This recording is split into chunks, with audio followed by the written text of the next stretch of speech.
Assalamualaikum warahmatullahi wabarakatuh. Saya Muhammad Ali Abdurrahman, Presiden VOM, Voice of Mahasiswa.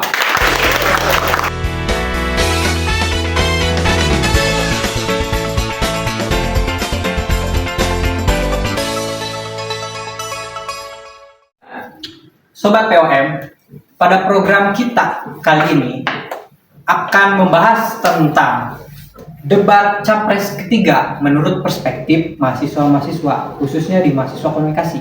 Karena bintang tamu pada kesempatan kali ini adalah orang-orang yang berada di Universitas Komunikasi atau yang memiliki jurusan komunikasi. Dan mereka-mereka ini berbagai latar belakang. Mungkin penasaran teman-teman sekalian? Kita perkenalkan saja. Yang pertama, Budi Hidayah dari Disabilitas Netra.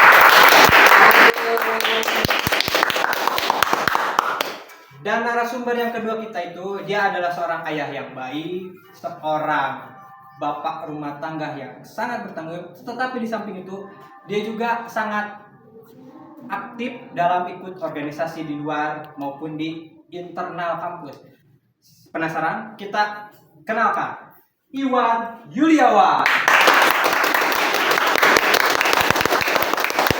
Dan yang terakhir, tidak kalah menarik juga, narasumber kita ini adalah wanita yang aktif dan juga punya skill dan kemampuan dalam berbicara, dalam melobi teman-teman satu organisasinya, dan dia juga merupakan mantan ketua HIMA, Komunikasi dan Penyiaran Islam. Siapakah dia? Ini dia, Rizka Wahyuni. Untuk mempersingkat waktu, lebih baik kita langsung berbincang-bincang dengan mereka. Penasaran seperti apa debat capres ketiga ini menurut pandangan mereka? Yuk kita simak bareng-bareng. Halo teman-teman, narasumber, apa kabar? Gimana nih perkembangan di kampus? Baikkah atau biasa-biasa saja atau menarikkah? Gimana? Baik-baik aja kan. Kampus kita baik-baik saja. Aktivitas seperti biasanya. Alhamdulillah. Tidak ada yang dianggap sulit dalam perkuliahan. Betul. Karena ya kita sama-sama masih terus belajar karena di dalam perkuliahan ini menjadi ilmu baik bagi kita. Aiwan ini semester 5 Ya, apa 5. kalau Iska? Aku juga semester 5. Oh berarti satu kelas? Satu kelas. Ya Allah, satu kelas, satu latar belakang yang berbeda, satu kemampuan yang berbeda, dan satu kesatuan yang bisa dijadikan kolaborasi yang hebat untuk HIMA KPM ya. Ya, mudah-mudahan. Nah, terima kasih juga kepada rekan-rekan Budi, Iwan, dan Rizka yang telah menyempatkan hadir di acara FPOM ini. Dimana kenapa kita mengundang rekan-rekan sekalian di sini? Karena saya ingin mendengar tentang perspektif teman-teman dari khususnya anak-anak komunikasi nih terkait debat capres ketiga kemarin. Karena adanya debat capres ketiga kemarin itu banyak statement-statement yang menggiring kita ke hal-hal yang negatif dan juga positif. Bahkan ada yang tadinya memilih paslon nomor sekian berpindah ke paslon nomor sekian karena adanya debat capres ketiga tersebut. Boleh dong sedikit tanggapannya dari Debat capres kemarin itu emang seru banget gitu ya. Seru tapi lucu nggak sih kayak pas nonton tuh kayak kok gini gitu kan ya. Bener nggak sih? Benar ya, karena pastinya debat ketiga yang kemarin itu sebenarnya menjadikan bahan pembicaraan dan gimmick-gimmick Ya. baik buat kaula anak muda.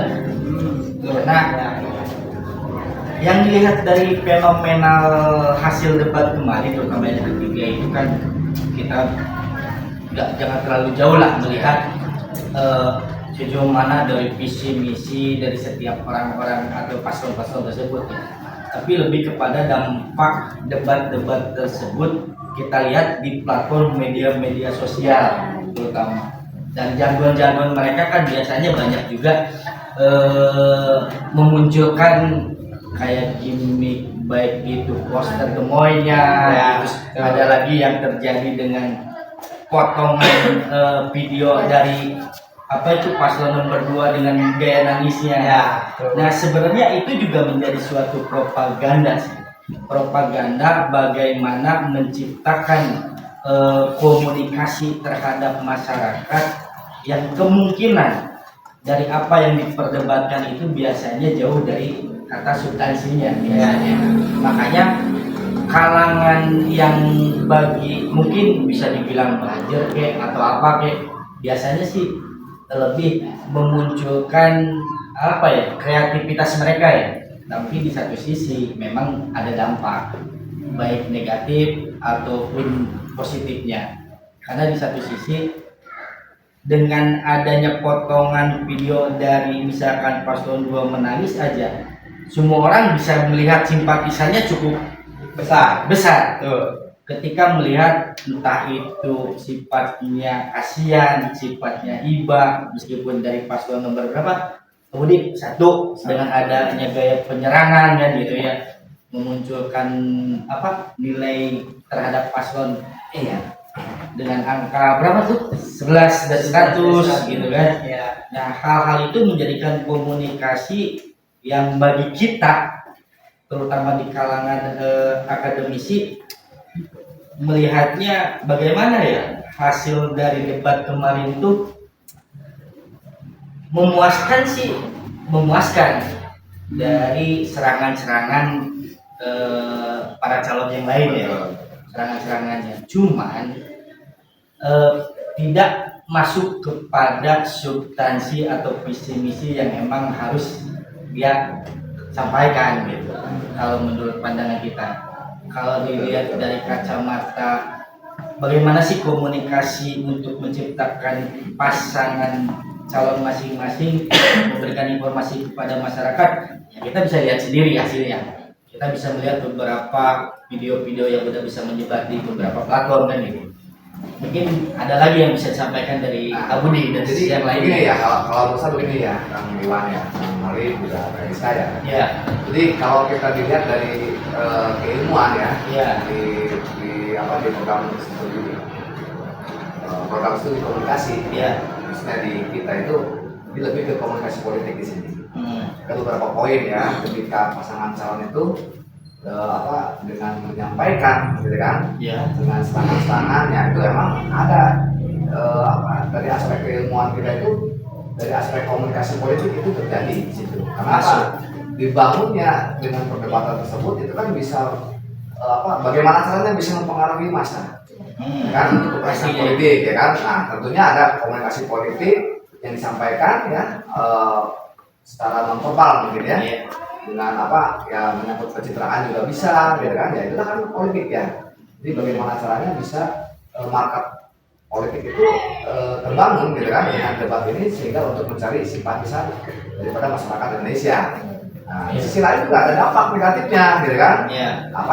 Terjadinya persoalan ataupun dinamika yang terjadi, suhu politik di kita akan naik ya kan, karena ada dari para pendukung juga yang istilahnya dibangun ataupun dibentuk oleh pasangan calon tersebut kan, akhirnya bisa menimbulkan persoalan di masyarakat karena terjadinya perbedaan. Berarti hanya untuk mencari popularitas sampai elektabilitas gitu. Ya itu bisa saja, gitu kan? Berarti tidak hanya berarti komunikasi itu tidak hanya dari segi kita bicara, bahkan gimmick pun bisa mempengaruhi elektabilitas bahkan popularitas dari si paslon tersebut. Karena melihat dari debat kemarin, ya ini dari kacamata saya, barangkali ada yang perlu dikoreksi, mohon dikoreksi karena mungkin teman-teman komunikasi lebih memahami dan lebih tahu lah di mana nih letak yang bisa dibilang masih keliru dari segi berbicara. Karena yang dilihat dari kemarin itu kan terkait bahwa statement yang keluar itu paslon 3 dan 1 menyerang paslon nomor 2. Padahal kan ada beberapa orang yang berargumen bahwasanya paslon 2 dan paslon 1 dan paslon 3 itu hanya menanyakan terkait data, yang dimana data tersebut itu hanya untuk sebagai bahan transparansi dari paslon nomor 2. Tapi kan paslon nomor 2 mengatakan bahwasanya itu bisa dibilang rahasia sebuah negara. Bahkan ketika pertanyaan dari panelis dilontarkan pun, menurut teman-teman, apakah sudah sesuai jawaban dari mereka atau masih ada yang keliru dari segi komunikasi? Kalau saya lihat dari hasil debat kemarin ya, terlepas semua atau yang disampaikan dari para paslon, beberapa pertanyaan terhadap paslon lain, itu mereka dilakukan dengan cara emang strategi yang dilakukan. Meskipun by data posisi nanti juga akan kelihatan segmen yang bisa menyerap informasi tersebut, nanti ada beberapa kalangan. Ya. Karena kalangan menengah bawah baik pun akademisi itu bisa menilai di mana misalkan paslon nomor 1 itu lebih dominan terhadap merangkai suatu pertanyaan, merangkai suatu diksi kalimat-kalimat yang bisa dibenarkan dan bisa juga tidak dibenarkan. Itu faktanya ketika debat itu berlangsung. Dan di satu sisi orang yang harusnya bisa menjawab, terutama misalkan di paslon nomor 2 itu kan dilematis juga. Di satu sisi dia sebagai menteri juga, dan yang dipertanyakan juga langsung kepada personalnya yang ditangani langsung. Cuman hal-hal demikian itu kadang-kadang yang menurut kita, Berarti Aigor sepakat ya kalau paslon 1 dan 3 itu menyerang secara personal.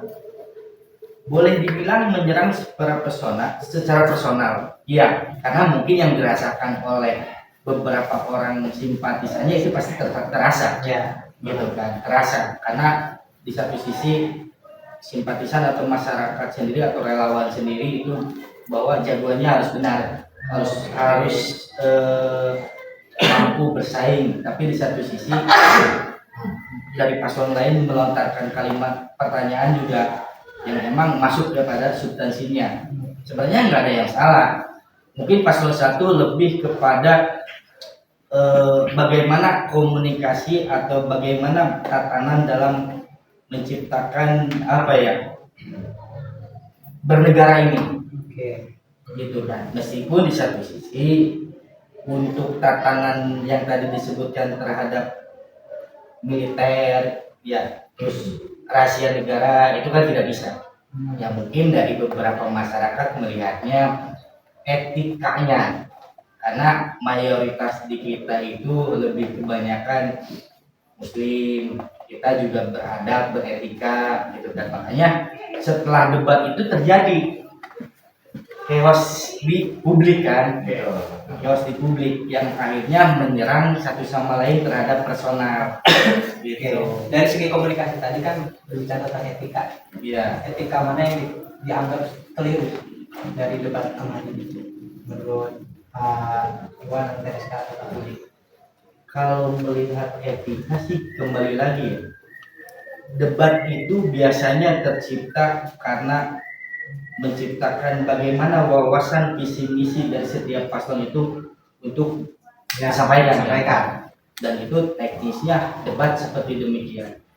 Cuman menyangkut dengan etika karena ada runtutan permasalahan sebelumnya, yang mana paslon nomor 1 pernah didukung oleh paslon nomor 2 untuk menjadi gubernur dan sebagainya.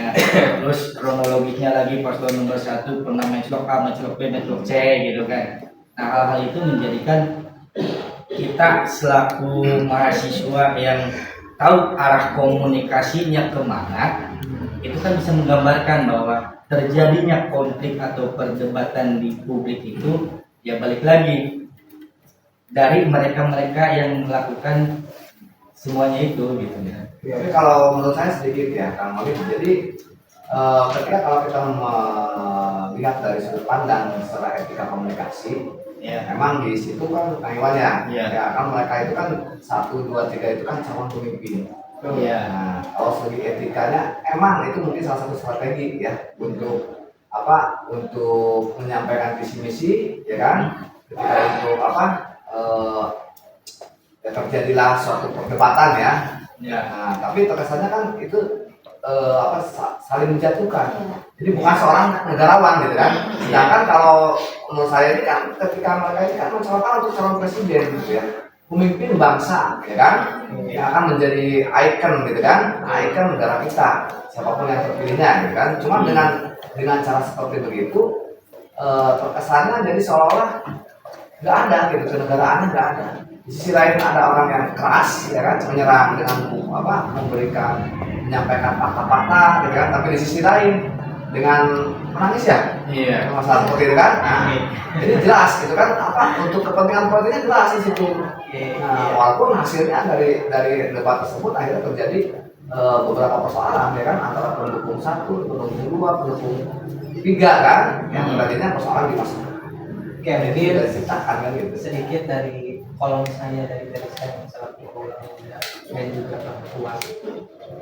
Karena di komunikasi itu kan dimana kita bisa menyampaikan sesuatu apa yang ada di pikiran kita, makanya kita untuk disampaikan. Tadi kan seperti bahas terkait itu kan penyampaian tegasannya visi dan misi, tapi pada kenyataannya pada realitanya ada saling menjatuhkan. Nah, dari segi komunikasi yang menurut Rizka nih, apakah dari segi retorika atau dari segi debat atau cara bicara setiap paslon tersebut, kita mencoba dari paslon nomor 1 ya, apakah itu sudah baik? Apa ada yang perlu diperbaiki? Sebenarnya kalau dari segi komunikasi justru ya yang paling menonjol gitu itu kan di paslon 1 itu retorikanya wah yang lebih dominan retorika komunikasi. ya, kalau retorika untuk paslon 1 ya bisa dibilang paling bagus gitu. Karena memang latar belakangnya juga kan akademisi. Nah, akademisi. Jadi memang kalau dari segi retorika bagus. Terus yang kedua, yang paslon nomor 2 pun ya masih bisa lah. Ya masih bagus lah gitu segitu. Tapi kalau di paslon nomor 3, kalau paslon nomor 2 ini agak kurang, mungkin karena faktor usia atau seperti apa ya? Mungkin kayaknya faktor usia jadi gugup, gagap gitu untuk mengutarakan kata-kata itu, untuk menyusun kata-kata itu. Tapi tadi menyangkut yang tadi yang apa sih mengenai etika, gimmick segala macam itu tuh kalau pikiran saya itu menanggapi hal itu tuh kayak manipulatif aja gitu, kayak cuman buat menimbulkan opini publik biar publik tuh tahu gitu tuh apa sih ya kayak dari dia yang paslon 2 dengan gimmicknya yang kayak kelihatan nangis dan memunculkan simpatisan, kan itu kayak manipulatif gitu ya. Sama pun yang paslon nomor 1 dia mengatakan data ABC, namun pada kenyataannya kan masih ada kesalahan gitu kan ya, katanya by data tapi tidaknya belum sesuai dengan data, belum valid lah. Pada dasarnya nanti juga publik bisa menilai mana yang memang menjadi calon bagi negara ini, ya kan? Karena saya yakin masyarakat sendiri, terutama yang emang awam terhadap dunia politik, mereka selalu terbawa arus. Tapi di satu sisi yang kita harapkan di sini adalah ya kemungkinan kita juga sebagai generasi penerus ya ke depan, bagaimana untuk bisa menciptakan suatu pemimpin yang sesuai apa yang diharapkan oleh masyarakat. Kala ketika mereka mengungkapkan janji, visi misi, gitu kan, dan faktanya mereka mengeluarkan data statistik apapun juga, toh pada dasarnya ya dia di lapangan masih banyak gitu program-program yang emang belum terrealisasi.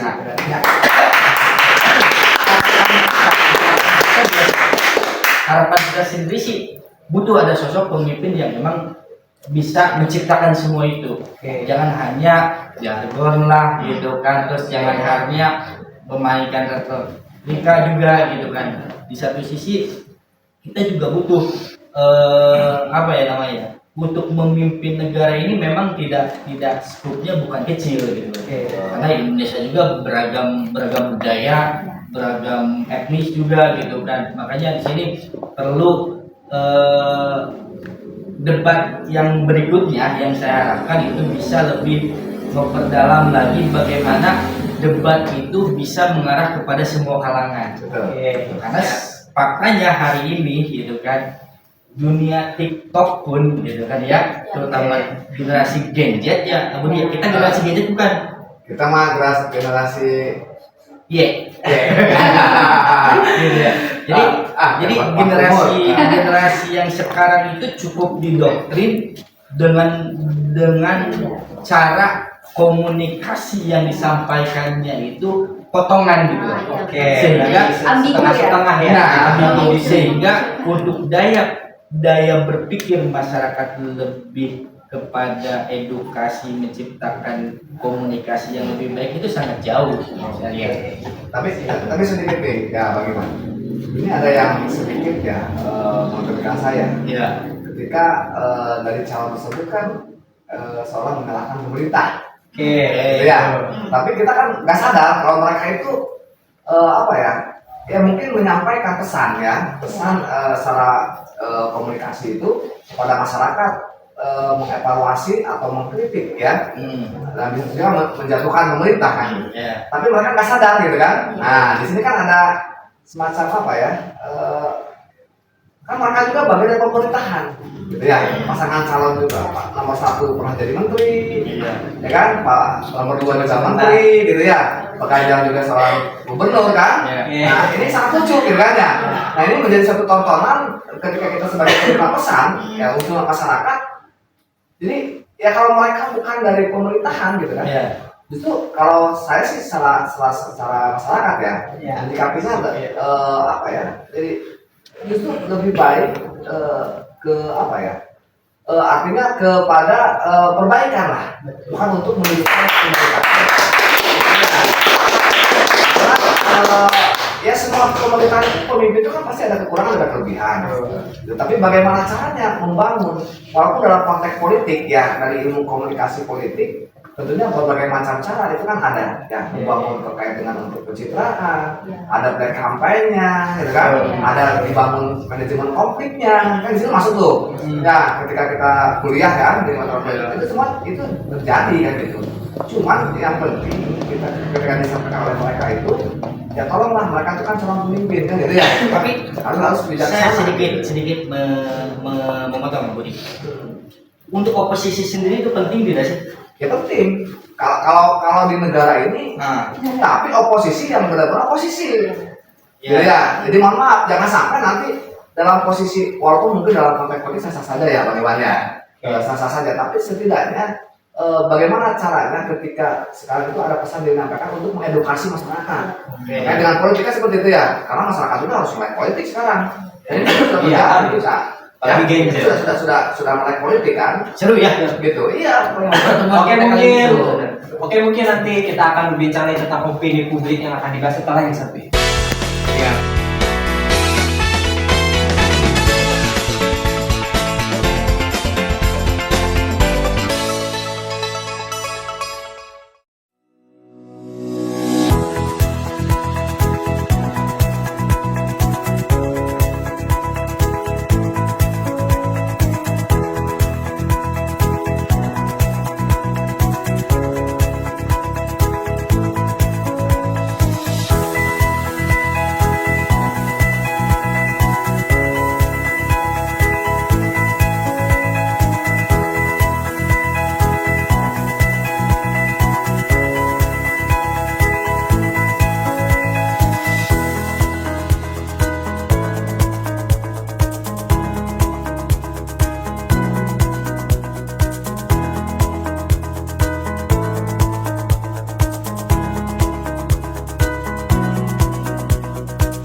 Baik, kembali lagi bersama saya di Voice of Mahasiswa. Dan pada segmen kali ini kita akan membahas tentang opini publik yang beredar atau yang menyebar secara cepat dan bisa dibilang mudah untuk diakses dan diterima oleh masyarakat, bahkan kalau nggak mudah khususnya mahasiswa atau anak-anak, bahkan orang yang baru mungkin akan mulai mencoblos pun mereka sudah tahu akan bisa mengakses terkait apa yang terjadi tentang pemilu di internet, terutama atas dampak yang terjadi di debat capres ketiga ini.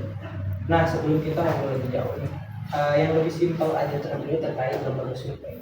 Karena lembaga survei itu dampaknya sangat berpengaruh sekali untuk orang yang awam, terutama masyarakat yang bisa dibilang tidak terlalu paham terkait visi misi atau gagasan atau apa yang disampaikan oleh setiap paslon. Akhirnya mereka hanya menilai dari elektabilitas sebuah lembaga survei.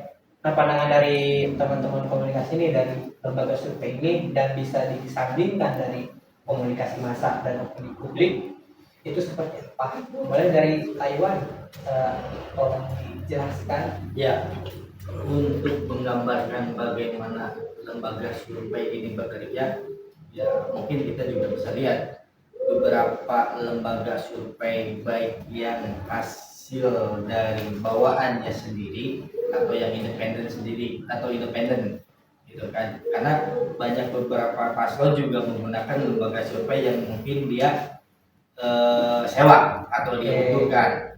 Nah, tapi di satu sisi survei itu kalau menurut saya survei itu membentuk suatu dorongan yang cukup lumayan luas kepada masyarakat tatkala bagaimana menyampaikan pesan terhadap masyarakat dengan cara angka, gitu kan. Karena di satu sisi lembaga survei melihat berapa traffic peningkatan penurunan dari setiap hasil debat yang ada, gitu kan. Misalkan debat pertama, kedua, ketiga. Nah, di situ traffic survei itu menentukan bagaimana tingkat kepuasan masyarakat juga. Ketika masyarakat puas dengan debat pertama, di situ muncul lagi rating survei yang emang ada yang meningkat, ada yang menurun dari beberapa paslon. Kalau menurut saya ada bagusnya, ada tidaknya, karena penentuan terakhir untuk survei dan siapa yang nanti hasil pemenangnya adalah tetap dari KPU. Meskipun survei itu menentukan hampir berapa persen lah ketika calon itu dapat menang, karena uji sampling itu tergantung dari konteks pertanyaan-pertanyaan yang disampaikan kepada masyarakat. Tapi KPU akan independen pada pemilu kali ini. Mudah-mudahan independen. Mudah-mudahan independen. Berarti belum, karena yang saya harapkan dengan kejadian yang sudah ya banyak opini-opini liar bahwa KPU ini bisa dibawa atau ke arah mana, itu kan tergantung dari siapa yang menilai. Karena sejauh ini kita juga belum bisa membuktikan bahwa kesalahan secara proses hukumnya itu belum terlihat lah. Kalau menurut Kang Budi gimana Kang di atas tanggapan lembaga survei? Ya emang kalau menurut saya sih ya lembaga survei ini merupakan bagian dari dalam konteks konteks proses membangun isu gitu kan, untuk kepada masyarakat terkait dengan pasangan calon ya. Tapi walaupun ya bukan nilai yang ditentukan, lembaga survei itu bukan untuk menentukan pemenang gitu kan ya, walaupun dalam kenyataannya setiap dalam proses pemilu ini selalu yang dihulukan kan quick count ya, kan perhitungan cepat gitu kan yang dilakukan oleh lembaga survei. Dan tentunya kalau lembaga survei itu kan ada yang emang independen ya, ada yang emang dibentuk oleh tim pemenangan dari pasangan calon. Nah, bagaimana caranya? Ada pengaruhnya terhadap opini yang dibentuk terhadap masyarakat.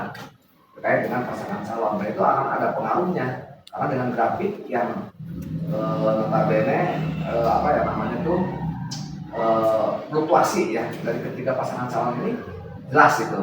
Nah, nanti kan dipadukan dengan hasil daripada hasil dari debat gitu ya oleh KPU. Oke, berbicara tentang debat juga.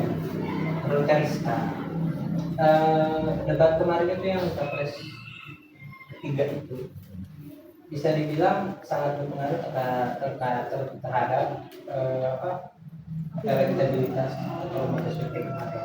Karena melihat dari debat kemarin itu paslon nomor 2 bisa dibilang selalu naik, tidak pernah menurun, ataupun dia menurunnya juga dia tidak kalah dari paslon ke 1 dan ke 3. Nah, padahal kan secara kejadian yang terjadi di debat tersebut paslon nomor 2 terbilang agak pasif terkait gagasan yang disampaikan, walaupun tegas lantang apa yang disampaikan, dan itu pun tetap konsisten. Dia menyampaikan seluruh gagasan itu dari kelas 1 sampai 3 itu dengan cara yang tegas, bahkan sampai berkobar-kobar. Nah, pada segmen debat capres ketiga ini bisa dibilang memanas, bahkan disudutkan paslon nomor 2 itu terkait data-data ketika dia menjadi menteri, bahkan dia disudutkan kinerjanya kurang, tapi elektabilitasnya tetap naik gitu, nggak berkurang. Kalau menurut Rizky itu apa sih yang faktor apakah dari komunikasi masanya atau dari dia gimmicknya gemoy dan Pak Samsulnya? Karena itu kan ada hubungannya dengan komunikasi massa dan opini publik. Nah, menurut Rizky gimana? Sebenarnya tuh kan saya pribadi tuh nggak terlalu paham banget nih mengenai politik gitu, apalagi melihat fenomena pemilu saat ini. Kebetulan kan saya ini baru mau nyolok nih, baru aja. Jadi masih pemula, lihat keadaan seperti ini tuh kayak memang hal yang baru, tapi ya mudah-mudahan bisa jadi pelajaran gitu, kita bisa mengamati gitu. Tadi terkait kok bisa gitu kan yang padahal kemarin debat tuh nggak terlalu menonjol gitu kan intinya, ya kan? Seperti itu? Ya mungkin kalau lihat gambaran yang disampaikan saya sendiri sih, saya bilang begini, hasil debat 1, 2, 3 itu tidak terlalu berdampak terhadap pemilih pemula. Pemilih pemula dalam artian yang masih generasi muda. Sejauh ini kan generasi muda yang paling banyak. Ya betul, hampir setengah hak suaranya itu. Nah, makanya kenapa di jargon-jargon terus di cara dalam memberikan informasi terhadap beberapa paslon itu menggunakan media sosial itu bincatannya cukup lumayan gitu kan, cukup pasif dan masif juga, sehingga bagi kita terutama kaum akademisi melihat dari debat kemarin itu kita hanya disuguhkan oleh setelah pasca debatnya dari beberapa platform media sosial, Twitter, Facebook, Instagram yang memunculkan lebih kepada personalnya gitu. Entah itu dengan karikaturnya dan gitu, entah itu dengan potongan-potongan videonya. Ya, kalau menurut saya sih komunikasi itu ya bukan dalam artian komunikasi yang bagus. Jadi itu hanya untuk bagaimana mencari suara yang target suara ya. Target suara aja gitu tujuannya. Tanpa melihat, sedangkan kita itu kan melihatnya bagaimana dan siapa yang akan menjadi sosok pemimpin di Indonesia ini untuk 5 tahun ke depan kan. Gitu. Jadi tidak mudah untuk menentukan pilihan ketika harus dilihat dari hanya sebatas dia pintar berbicara, dia pintar berjoget, dia pintar hanya memanfaatkan momen yang ada gitu kan, tanpa melihat dari substansi poin-poin penting yang harus dilakukan gitu. Apalagi kalau lihat dari kaum perempuan sendiri kan, kita lihatnya kaum perempuan sendiri itu penting berpengaruh untuk menentukan pilihan, tapi hasilnya mana gitu kan. Bahkan hanya terbawa arus aja ya. Ya justru itu kayak ya seperti aku lah, saya gitu sebagai pemula gitu melihat situasinya seperti itu, melihatnya tuh kayak di kalangan muda tuh memang hanya terbawa arus aja. Ketika misalnya ada geretakan dari paslon 2 tentang gimmicknya yang kayak terlihat sedih, langsung semua merapat ke sana gitu. Terus ada lagi yang posting paslon 1 lagi sholat sebelum debat, pergi ke sana semua gitu. Jadi kayaknya tuh dengan adanya media sosial tuh untuk menargetkan orang-orang yang kayaknya memang belum paham gitu, jadi hanya untuk menggiring aja gitu. Jadi kalau saya lihat sih kaum muda itu lebih condong, lebih suka kepada saling serangnya. Kalau partainya yang ada kan kepada saling serang personal masing-masing. Dan itu kan jangan sampai terjadi lah kalau terpikir saya di Indonesia ini. Karena ini kita harapkan ini pemilihannya jujur, adil, itu kan ya sekaligus kita kampanye pakai ulah. Yang kita harapkan kan itu, karena kalau kita didahulukan kepada kekerasan, terus kita didahulukan kepada pasangan calon ini kita ini, ya kita semua sih tidak ada yang akan diuntungkan pada dasarnya. Karena toh siapapun yang jadi pemimpinnya itulah hasil dari kesepakatan bersama kan. Indonesia memilih orang tersebut, berarti kan siapapun pemimpinnya, berarti itulah yang harus kita adop sebagai calon pemimpin atau yang pemimpin sudah jadi. Berarti berpengaruh sekali ya. Jadi sangat malu. Iya. Jadi begini ya, Kang Molin, Periska juga Mbak Iwan ya, terkait dengan penyampaian pesan-pesan politik gitu ya. Di sini juga saya menyikapi ya, menganalisis ini dengan perdebatan yang kesannya secara komunikasi itu kan seolah terjadilah perselisihan, saling menyerang kan ya. Dan juga kita selaku masyarakat merasa bahwa kok sosok pemimpin kita di 2024 ini dia sudah memamerkan, sudah mempertontonkan gitu kan, menyampaikan pesan-pesan kepada masyarakat. Sedangkan di masyarakat ini kan tidak semua komponen itu bisa menyerap informasi tersebut ya. Menyerap informasi itu dan mempunyai persepsi yang berbeda. Iya, gitu kan ya. Nah, yang saya perhatikan ini kan sosok pemimpin nih. Jujur saja, semua pasangan calon itu terkesan bukan seorang negarawan menurut saya. Oh gitu. Ya, karena apa? Yang pertama, yang terakhir kemarin debat terkait dengan pertahanan.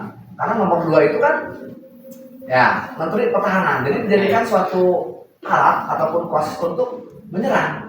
Dan ini mempertontonkan terhadap semua lapisan.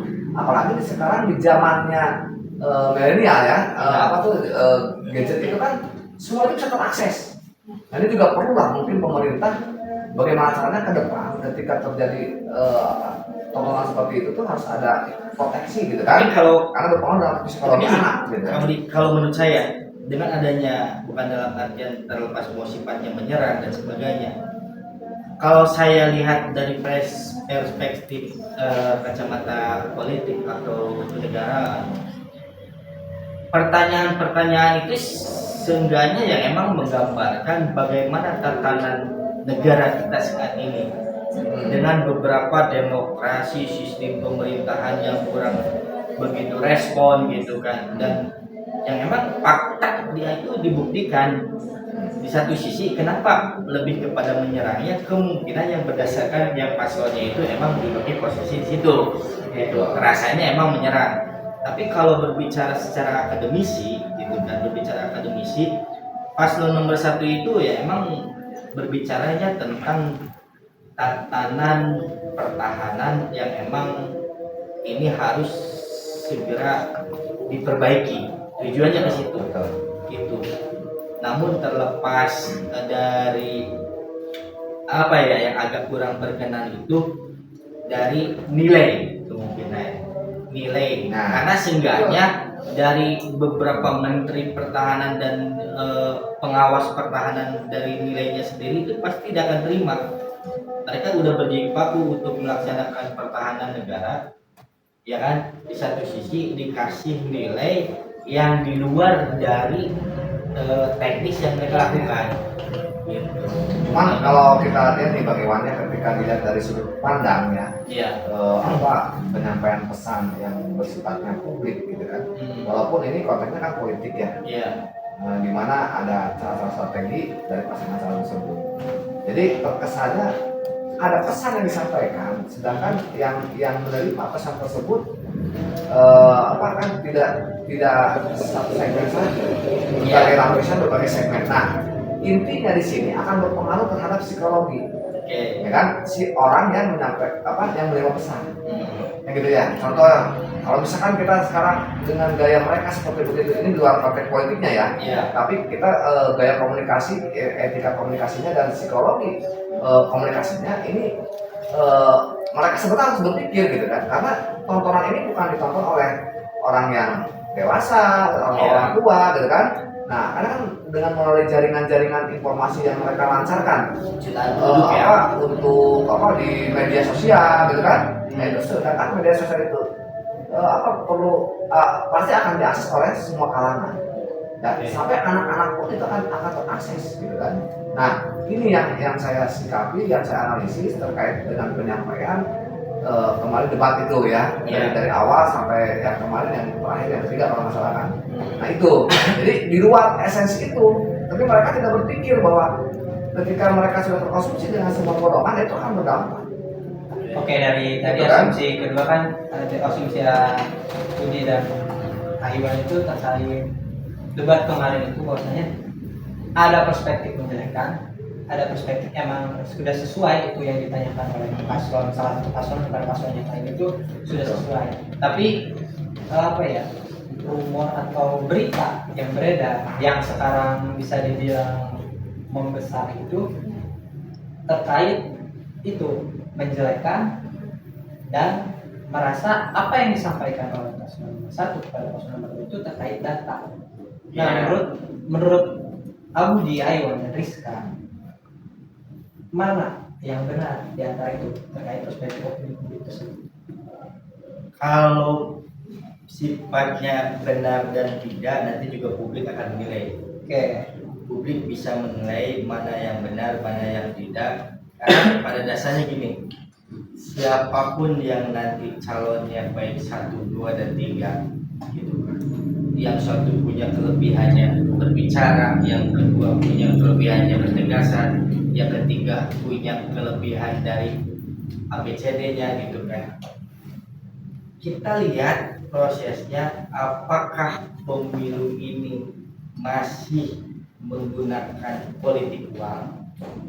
Karena kita lihat calon di sini itu kita melihat ada budgeting yang cukup lumayan besar. Oke. Mungkin Iwan, Ayudi kita cukup sekian dulu karena akan kita bahas lagi selanjutnya setelah yang satu ini. Oke, siap.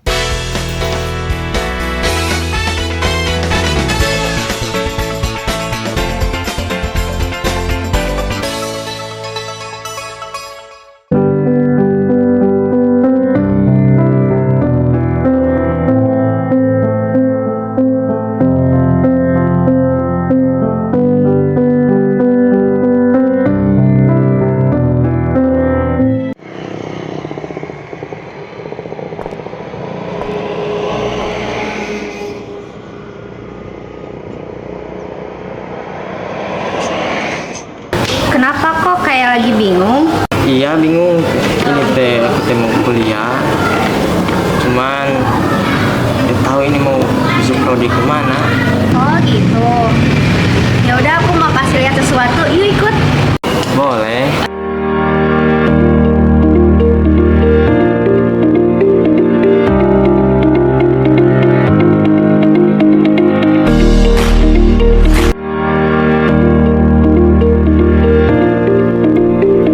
Program Program Studi Komunikasi dan Penyiaran Islam adalah salah satu bidang studi yang menggabungkan pengetahuan tentang komunikasi dengan pemahaman tentang nilai-nilai dan prinsip-prinsip Islam. Tujuan utama dari KPI ini adalah untuk melahirkan lulusan yang memiliki pemahaman yang baik tentang komunikasi dan penyiaran, serta mampu mengaplikasikan nilai-nilai Islam dalam praktik komunikasi.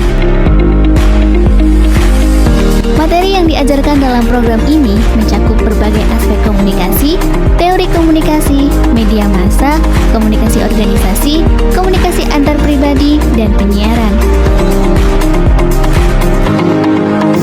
Assalamualaikum warahmatullahi wabarakatuh. Hai, aku Leni Lianawati, mahasiswa jurusan Prodi Komunikasi dan Penyiaran Islam. Sekarang aku aktif di semester 4. Menurut aku, jurusan KPI itu adalah jurusan yang relevan, sangat cocok sekali buat anak-anak muda yang nggak hanya pengen belajar komunikasi aja. Karena di komunikasi itu berbagai bidangnya seperti broadcasting, dakwah, dan juga komunikasi menurut nilai-nilai Islam. Dan prospek kerjanya juga sangat luas, bisa bekerja di media massa, lembaga-lembaga keagamaan, organisasi dakwah, ataupun lembaga penyiaran. So, buat kamu mahasiswa baru yang masih bingung nih pilih jurusan, ayo masuk KPI aja. Salam komunikasi. Assalamualaikum warahmatullahi wabarakatuh. Saya Haji Aibis Ansori, LC Mahum, merupakan Ketua Program Studi Komunikasi dan Penyiaran Islam yang berada di bawah Fakultas Ilmu Keislaman Indonesia. Program studi ini adalah merupakan sebuah program di mana memiliki satu tujuan, yaitu mewujudkan profesionalisme di dalam komunikasi dan penyiaran Islam, terutama segmentasi di dalam bidang dakwah dan komunikasi. Karena itu, adanya kehadiran KPI ini adalah untuk menjawab tantangan zaman agar bisa mengisi kekurangan dan kekosongan yang ada pada bidang tersebut. Jadi gimana? Masih bingung atau udah ada pilihan mau masuk jurusan apa? Alhamdulillah nih udah ada. Jadinya masuk ya aja nih.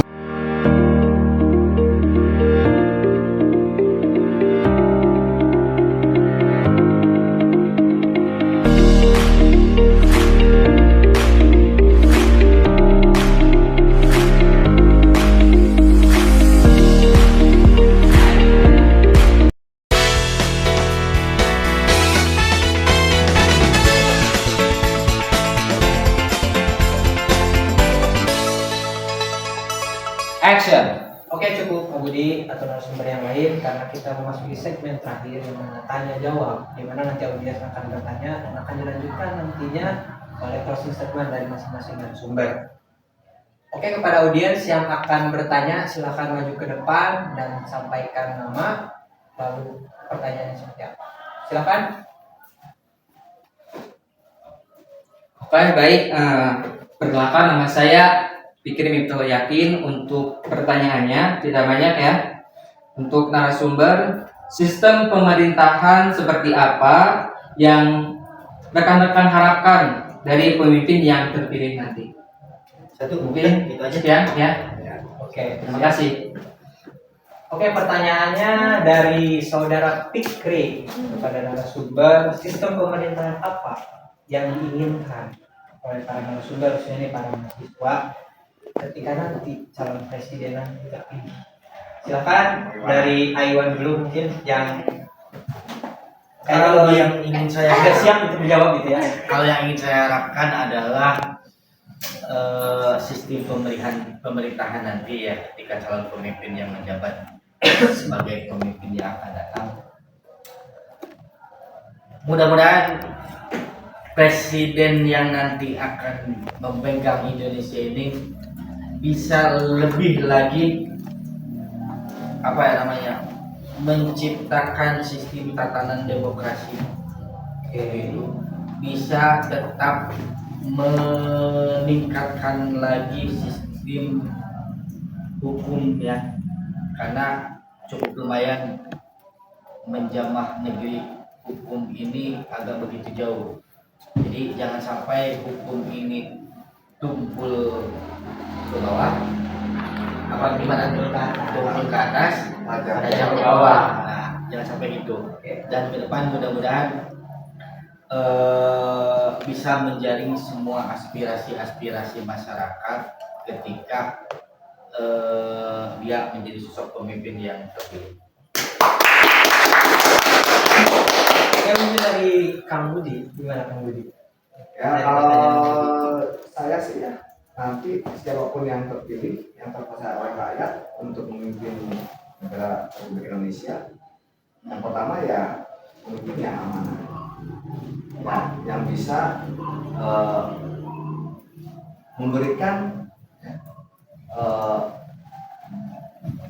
kontribusi kepada masyarakat dan melaksanakan visi misi yang dia sampaikan jadi kepada masyarakat untuk mencapai ya masyarakat yang baik ya, makmur ya, kesejahteraan bagi masyarakat Indonesia.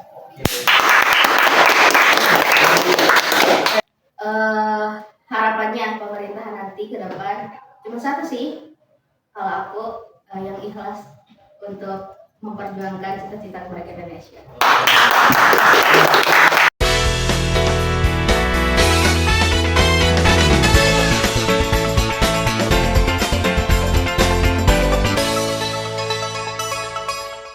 Assalamualaikum warahmatullahi wabarakatuh. Pemirsa, di zaman sekarang teknologi semakin pesat. Tingkatkan pengetahuan kita tentang teknologi, jangan sampai kita tertindas oleh yang namanya teknologi. Karena zaman semakin ke depan semakin maju dan tantangan pun semakin hebat. Maka dari itu, kita semangat belajar dan meraih kesuksesan. Mari kita menyongsong masa depan dan tunjukkan bahwa kita adalah orang yang berguna bagi bangsa. Payahmu, harga dirimu. Terima kasih.